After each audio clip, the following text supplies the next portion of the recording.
He put the red and gold on. Ian Williams, who's going to be out at the game. You're going out to Philly like a crazy person, Ian? I'm going out to Philly. I just checked the weather earlier and it said like 95% of rain. So, like, I'm going to have to go get a poncho, but I'm ready. I'm going to be out there Sunday. I'm excited. I love it. If it is rainy, how do you see that affecting this one? Oh, it's definitely going to affect the teams, bothly. With both teams, you're obviously trying to establish the run game, CMC, and then Swift for the Eagles. When the ball is, a little bit slippery, they're not going to be throwing the football as more. So exactly what you guys were talking about, it's going to be very important for the trenches to be able to win out. And I feel like whoever wins out in the trenches is definitely going to win this football game. How does the weather affect what the Niners try to do in terms of the pre-snap motion and the stretch game and all the rest of the movement they like to do with the offensive line? Well, the stretch game should be able to work theoretically because you should be able to establish the round game and be able to run from left to right, and then also be able to take advantage of the guys being able to slip in their cleats and not have the traction that they normally would in a fair weather game, where now you have the stretch game with CMC going, and then you have the bootleg and the other motions and the other types of plays where George Kittle comes over the left side. And, they do certain things like that. So where it's raining like that, the linebackers and safeties are going to be slipping all over the place. So it's going to be crucial to be able to wear longer studs. But it's going to be exciting to see who's able to pull it out, especially with the chance of rain like that. Former Niner tackle Ian Williams is with us here on Willard and Dibs 95.7 The Game. You've looked at these teams, Ian. Who is better in the trenches? I mean, I don't want to be biased here, but I have to say the Niners, obviously on the defensive line, I feel like they have that. I mean, the Eagles have Brandon Graham, they have Jalen Carter, Fletcher Cox, but all those guys are more so on the back end of their careers, where the Niners, really the oldest guy on the defensive line is Eric Armstead, and he has plenty more years to go, and he's a leader of the defensive line. But you have a young Bosa who's been coming into his own, and maybe the season didn't start out as hot as he wanted it to, but he didn't have a training camp. The first 4 to 5 games was training camp. And then you see how he's been progressing the past couple of weeks. And then you have Chase Young that's been infused into the defensive starting lineup. And, you have those guys. And then Hargrave has been doing this thing. And obviously, Hargrave is excited to be able to go out and take on his old team because he helped them last year to be able to beat us up front. So that's why I think personally the Niners up front have the advantage.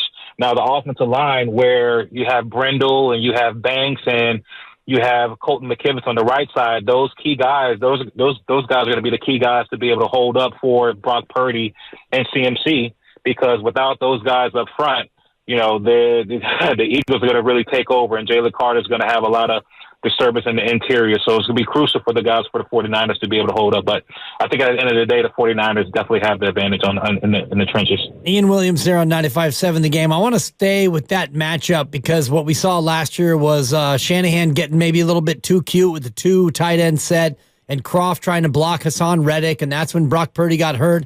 Hassan Reddick coming in from the defensive left, going up on the right side against McKivitz and the rest of that line, the defensive line. Is that where Philadelphia maybe has the biggest advantage, the D-line against the Niners O-line?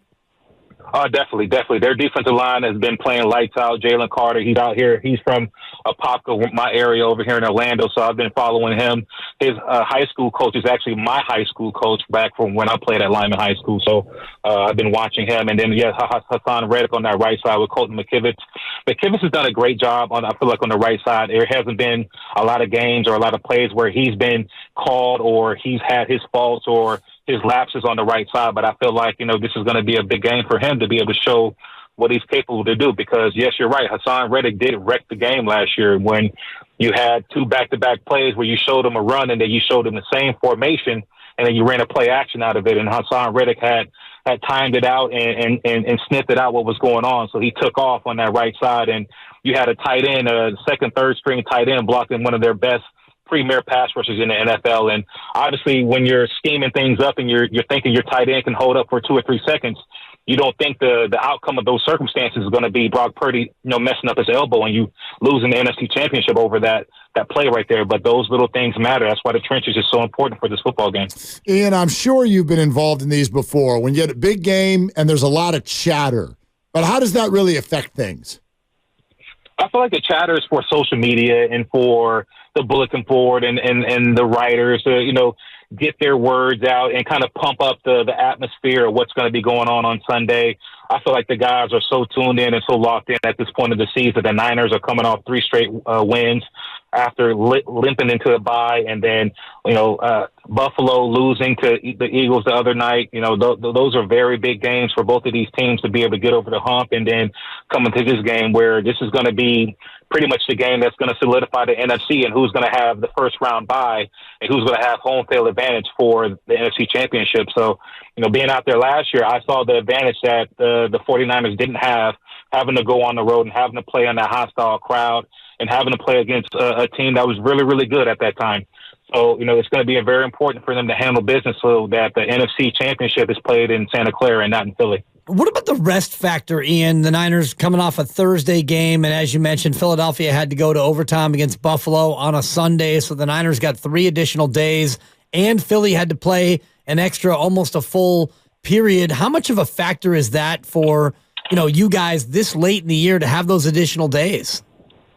Well, after about week 7, week 8, your body's pretty much beat up. So anytime you can get a couple of extra days to steal and get the rest of your body and come in and get in the hot tub and get the massages and not have to hit anybody, it proves dividends later on in the season, obviously in December and January. So, looking at where these teams are, coming off of, a couple of days of more rest, and then the Eagles not having that rest, it matters. And then it also helps the coaches be able to, get up and develop a great game plan. They have 3 extra days to be able to schematically look at these teams and know what they're going to be able to try to attack on offense and what they're going to try to attack on defense. So when you have 3 extra days and another team doesn't have that luxury, especially going into overtime, using a little bit more of that juice where you're not going to have it this Sunday, especially with it being sluggish out there, 95% chance of rain, it slipping and sliding all over the place. If you're tired and that lactic acid hasn't been, driven out by those massages, it's going to show up in the third and fourth quarters where you're eventually going to see the team that's in better shape and better condition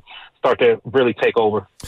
Ian, I'm trying to make the point today that a few things here matter that maybe sound a little bit statistical.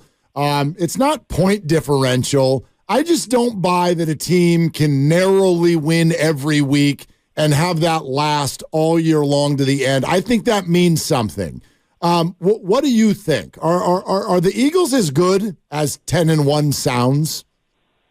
They are very good when they have established a ground game and their defensive line is playing lights out. Now, the one game where they got exposed and it was a really close game and they lost a close game that was kind of back and forth was the Jets earlier this season.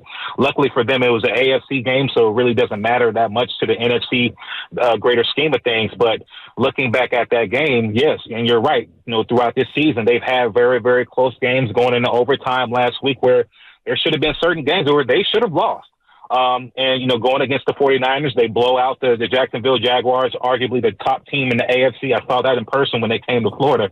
So I saw what they were able to do and thump the Jaguars and really shut them out and then really catapulted them in the next 2 games and then, leading into this game. So I could tell you this, Kyle Shanahan and that offensive line and that running game, they're really foaming at their mouth to really get out there on Sunday and make up for what happened earlier this year in January.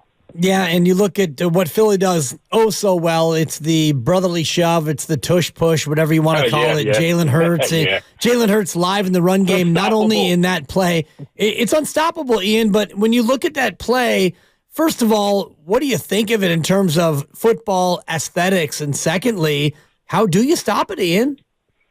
Honestly, it's kind of like football 101. It's the most grimiest play in football, but it's legal. That's why it's still in the game, and it resembles rugby, but it also resembles, you having to get down on all fours as a defensive lineman, and it goes into technique and your drills that you do when you're in high school and college. Hitting the bag and hitting the drills and getting low and making sure your pads are lower than theirs. And you can say and do all those things, but you have Jason Kelsey, who's arguably one of the top centers in the league, and then that offensive line where the Eagles have been able to somehow, really, hone in on this skill of being able to just root guys out of there, whether you got 3 or 4 guys who are lined up in there. These are big 320, 30-pound guys that you have a couple thousand pounds just mashing into each other, trying to get a couple of inches or a yard or two. But now that that's all on film, the Eagles have been able to throw some variations off of that, which now teams used to be able to just, line up in the A gaps and just try to shoot the A and B gaps.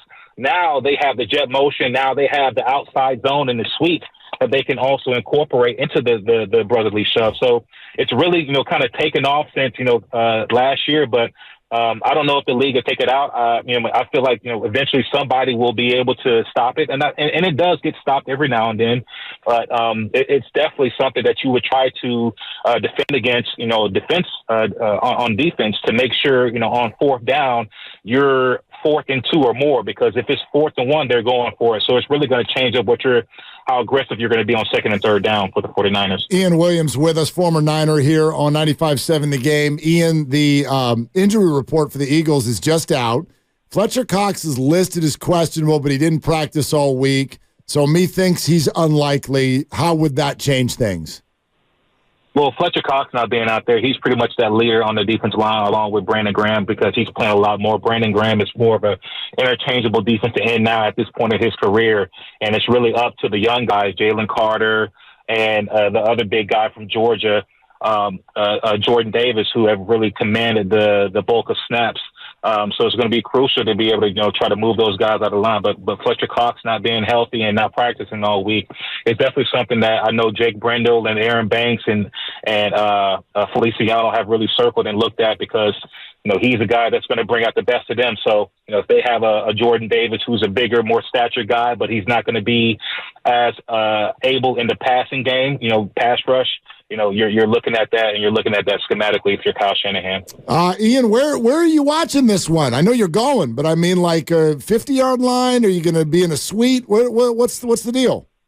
I don't know. I'm going to see how it goes. I usually, if I go to away games, I usually wait until the day of or the day before to buy a ticket and to see where the prices are at.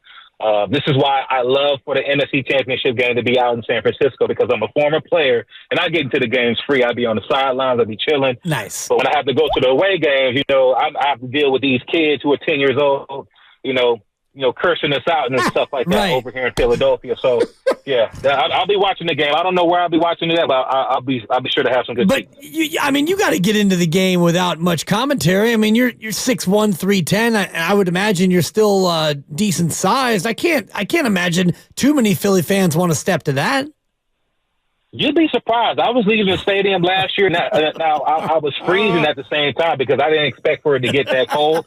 But I can remember. I can tell you this: how vulgar those fans were when they won.